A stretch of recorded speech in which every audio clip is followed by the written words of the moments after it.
Dito guys, kasama ulit natin sila Trimar at si James Pangs. Ayan boy, malakardo dalisay lang yung edit oh. Tapos dito, paluna yung kalaban kasi UST. Kailangan natin galingan, baka makalibre tayo ng scholarship. Kilala daw tong lapo guys Duran. Saka kilala niya si James Pangs pre, pakigalingan daw. Kaya dito, grabe talaga si Lebron James. Try natin paabutin si James Pangs guys. Nag-i-invade pa sa blue Puti na lang dito boy. Namatay yung core nila, kaso boy, hindi yata aabot. Ayun lang, nakuha nila yung turtle. Pero good trade lang kasi natatluan namin sila guys.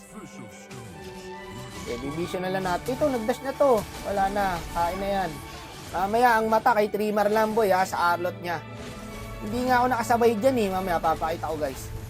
Walang bagbag arlot boy. So mukhang amin yung early guys.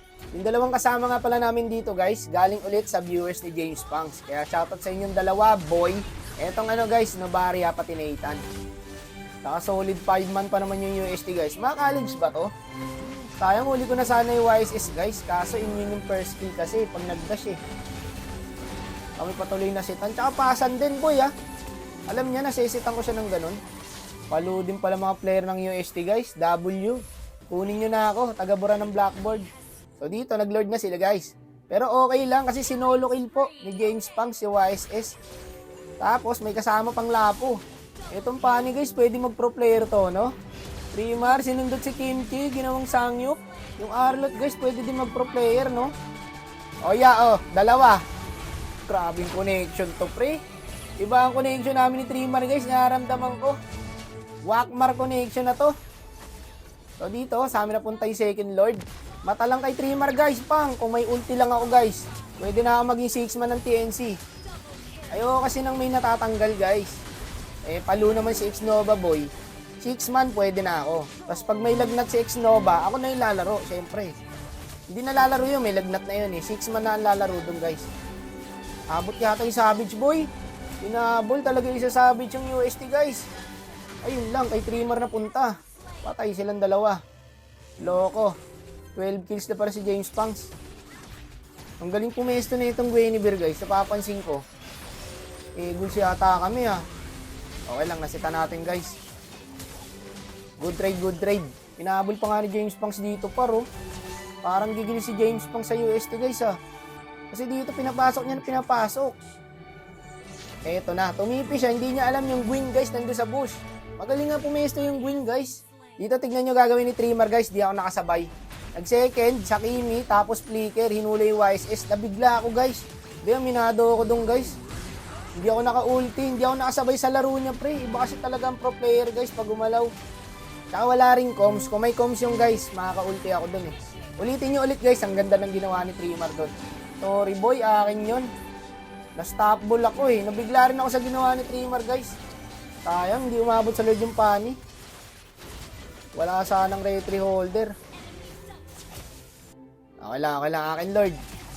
Okay, kaya to, madedep naman to guys. Kulang sila Harangan na lang natin yung lord. Ayun lang, namatay si James Pangs.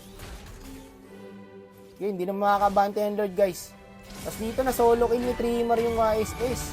Kaya to isang clash pa to. Dali na namin to boy. Ito pwede nga to Tignan nyo yung Arlot guys, dadaling niya sa akin yung Kimi. Tignan nyo yung gagawin ni Trimar guys, huli niya yung Kimi. Palang niya talaga mag-Arlot boy. First kill flicker na tayo dito guys, mamatay si Trimar Nag-Vengeance agad yung Tiki guys. Dito, nag-lord na yung kalabang guys. Tingnan nyo gagawin ni Trimar. Palang niya ka mag-Arlot bossing. Kahit yung YSS guys, nagugulat siguro yun. Bigla-bigla siya nasusundot. At dito, nakuha namin yung Lord. Kamuntikan pa nga kami sa Gwyn guys. Buti lumabas agad yung Lord. Ngayon, endable na to boy. Legit, endable na to guys. Tagal pa niya 30 seconds. Ngayon, ang ginawa ng Nathan namin, pumunta pan-top. Kung napanood nyo guys yung live ni James Pangs, pinapamid niya na dyan yung MM kasi kaya nang i-end to. Kung nandito yung Nathan guys, saglit lang tong minions, tapos itong tower. Hindi, kaya talaga guys, nabivision ko din. Kaya talagang i-end to. Sayang, kompleto ako, ulti flicker Tapos bumak na lang kami guys, pabuhay na yung kalaban. Sayang kung nandun talaga yung MM, endable yung guys. Ito na ngayon nangyari.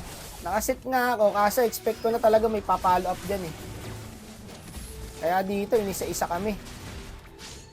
Walang Diyo Sayang yung opportunity na yun, guys.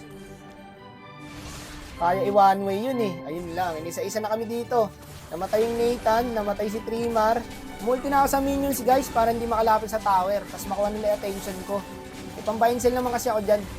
Sabay-sabay pala yung minions sa top tsaka bot. Wala, hindi na na-dep, guys. Sayang, mga idol. Panalo na yun eh. Pero good game lang, guys. Part of the game. Nice G pa rin sa UST, guys. WUST. Shoutout po sa principal ng UST. Kunin nyo na po ako. Taga-bantay ng gate. Rutado.